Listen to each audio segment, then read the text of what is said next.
Hi, and welcome to the show. Subscribe at kevinmd.com/podcast and get CME for this episode by clicking on the CME link in the show notes. Today, we welcome Eleanor Menzin. She is a pediatrician. Her Kevin MD article is titled Juggling Medicine and Motherhood, A Doctor's Journey. Eleanor, welcome to the show. Thanks for having me. We'll get into the article in a little bit. First off, briefly share your story and journey. So I am a primary care pediatrician, and I'm the mother of three now theoretically grown children who are 18, 20, and 22. And in the last year or two, I've sort of started to do a lot of thinking about my career path, moving through medicine, raising three kids, and the sort of challenges that entailed, and thinking about my own residency baby is starting the medical school application process and thinking about sort of what her career trajectory is going to be like. And one of the things I've realized is that I think there are a lot of those challenges and things that I experienced that I didn't talk a lot about at the time that I was going through them, because it just wasn't done.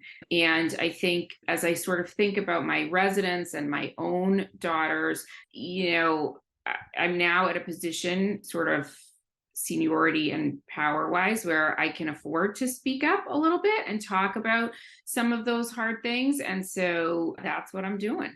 All right. So before you get into your story about that, I'm interested in hearing a little bit more about what you said about back when you were in training or back earlier on in your career, there was a little bit of a tentativeness in terms of sharing your experiences in terms of raising children. So talk about some of those pressures against you sharing your story. Was there any implicit pressure not to share that? Yeah, so I think, and it's weird also, right? Because like I'm a pediatrician, so you would think that if there were ever a world in which the duality of being a parent and a physician was encouraged, it would be in pediatrics. But that wasn't the case, right? So when I had my first child, my last year of residency, and there was a lot of negative feedback, let's just say, around the idea that inconvenienced the program or inconvenienced my co-residents. I have to say, there was no negative feedback from my co-residents, who could not have been more wonderful. But the idea of asking for an accommodation, even if you needed it medically, was like completely not done, right? My maternity leave, which was considered really generous at 12 weeks, was 12 weeks because they quote unquote allowed me to use my entire vacation for the year and all of my elective time as maternity leave.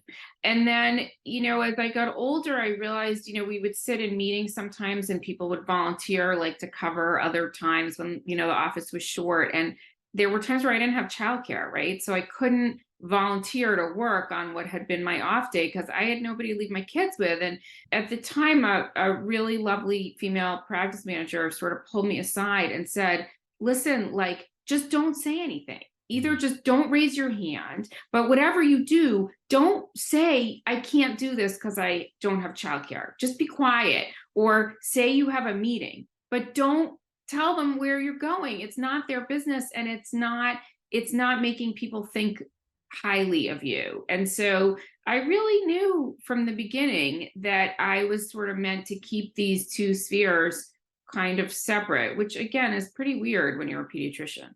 All right. So, with that context, let's talk about your Kevin MD article titled Juggling Medicine and Motherhood, A Doctor's Journey. So, tell us how this article came together. So the article came together because, when my kids were young, I worked part-time, and I really felt that I was sort of moving back and forth between two worlds. So there was this mom world and there was this doctor world. And I was really comfortable in the doctor world, except for the little piece of me that was worried about, the snow day and who was going to take the kids.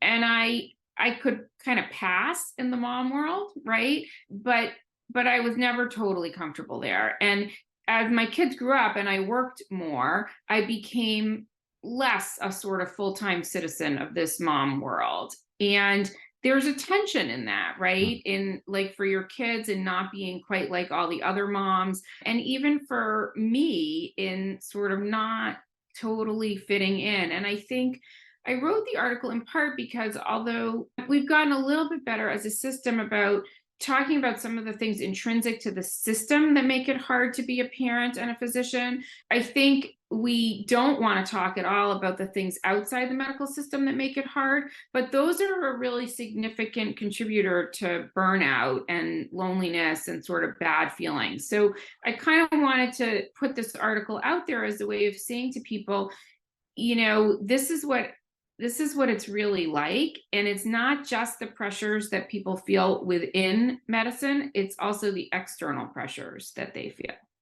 So during this time where you were training and early on in your career and you were juggling those two worlds, where did you turn to support if you didn't feel that you received the necessary support professionally? That's a great question. So I'll be clear. I had a lot of family support, right? And my mom is a mathematician and she always worked full time. And so I think I had a great role model in terms of somebody who, had done it before. And I stayed very close to, my medical school roommate and people who were not totally in this mom world of mine, where a lot of women in my community were not working, but who sort of knew what my life was like. How about the other residents or early career physicians as you were just starting out? Were there many or any in a similar life situation than to you? Yeah, there were. It's a great question. So there were a lot of residents. I think I had my kids a little on the younger side, right? But so a lot of people waited till fellowship or just after fellowship. And so I did gradually pick those people up along the way. And then I have been unbelievably lucky to essentially job share with a partner whose kids are the same age as my second one. And so that was 100% the single biggest support that I had, was that there was this other person who was living my life exactly, almost same job, same office, similar aged kids. And that was somebody who really felt the pull in both directions with me. One of the things that you mentioned earlier was a tension between the quote unquote mom world and the working mom world, right? There was that little tension there. So I want to talk a little bit more about that. What would be an example where that tension would be felt? And like schools, for example, have all of these events, right? And they come out of nowhere, Yeah. right? Like, oh, suddenly, like, everybody should be at school at 10 o'clock on Friday morning. Like, what? I got like 6 patients at 10 o'clock on Yeah. Friday morning, right? And it's hard to reschedule your patients. And all of those people making those school events don't want their doctor to reschedule their appointment, right? And so there's a lot of this sort of like borrowing from Peter to pay Paul, right? Like where you're sort of running back and forth and trying to figure out like, so, it became this thing like, okay, look, like, do I need to go to back to school night for the same third grade teacher for my third child? No, I don't. Do I need to move patients around to be at conferences that are one-on-one about my kid? Yeah, I do. So there's this sort of constant like balancing of trying to figure out, what are you going to prioritize and what are you not going to prioritize? And then there's a lot of this sort of like casual stuff, right? Of like, it's a nice day and like people are going to go hang out at the park Mm. after school on this half day. Like, well, I planned my schedule in time to pick the kid up, but I didn't plan it in time to spend an hour at the park and I'm stuck. So, how did you cope with this? You mentioned that you had great family support, but I think that you're talking about situations that sometimes may extend beyond that. So, when you had this tension, how did you resolve that? How did you cope with that? I think it's like a different strategy for different thing, right? So sometimes I cut corners, right? I didn't go to back to school night Hmm. or whatever. Sometimes I sent my dad, right? And said like, you got to do like the swimming lessons or whatever. And he had the flexibility to say like, well, if we want to go to the park after swimming lessons, like we can go. Like we got nowhere else to be. And sometimes I sort of depended on not the kindness of strangers, but the kindness of neighbors, right? Of saying like to my neighbor, like, hey, Marcy, like I'm leaving my kids. Like, can you just like bring them home when you're done? Sure. You know? But it's a hard situation, I think, for many people I think most physicians are pretty independent, right? And so we don't like depending on people Mm. without returning the favor. So it felt hard at the time to ask those favors, specifically of not of non-working outside the home mothers, because I felt like I was always in their debt, right? Like that they were always the ones schlepping my kids around, and I didn't have that much to offer, except that, like, if you want to show me your rash at 8 o'clock, Mhm. like, you can swing by. So you mentioned that your kids now are college age, and you mentioned that one of your kids is applying to the medical school. So what's the landscape now when it comes to juggling those two worlds, and contrast that to what it was earlier on?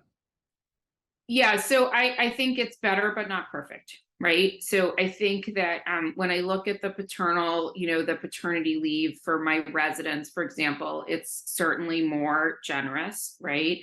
Um, I think there's more flexibility and understanding about the idea that somebody might take, work part time or do something different, and I think that's great, right? But I think it's still very hard. I think it's hard both externally and internally, right? Which is that the system demands a lot from Mm. physicians, and I think the kind of people who become physicians, and certainly who survive training, are not the kind of people who want to do anything halfway, whether that's parenting or medicine, right? And so I think there is still a lot of tension that's sort of intrinsic to this. And I'm not sure that we as a system have done an awesome job of trying to resolve that, right? So you've been in attending for a while now, and you mentioned that you are now, as an attending, are in some positions where you can affect the lives of the younger physicians or residents who may be in a similar situation to where you were back when you were describing this story. So talk more about those shifting dynamics, and maybe that new perspective that that has given you. Yeah, so it's interesting. I think for one thing, I think I can make accommodations, right? So when somebody comes to me, like a young partner comes to me and says, "My kid is sick. Can I work through lunch in order to, leave early to relieve my spouse, from childcare so that they can go back to work?" I say, absolutely, right? Because that's the kind of accommodation that I would have been afraid to ask for. And so I can do that. And I think the other thing that I can do is to try to sort of be more overt about modeling, about the tensions that I had to deal with, and about the fact that I'm still pulled, right? And that I'm still a parent, and that's the job I would never give up, right? And so I'm off this week, right? Because I'm taking my youngest kid to college, and I'm just doing it, right? And it's not a great time for a pediatrician to be off, right, in early September, but the kids win every time. And but it's okay for me to say that, to trainees and residents and mentees, and to say, "Hey, this is hard, and this is how I did it. This is how I made it through, and it might not be the same for you."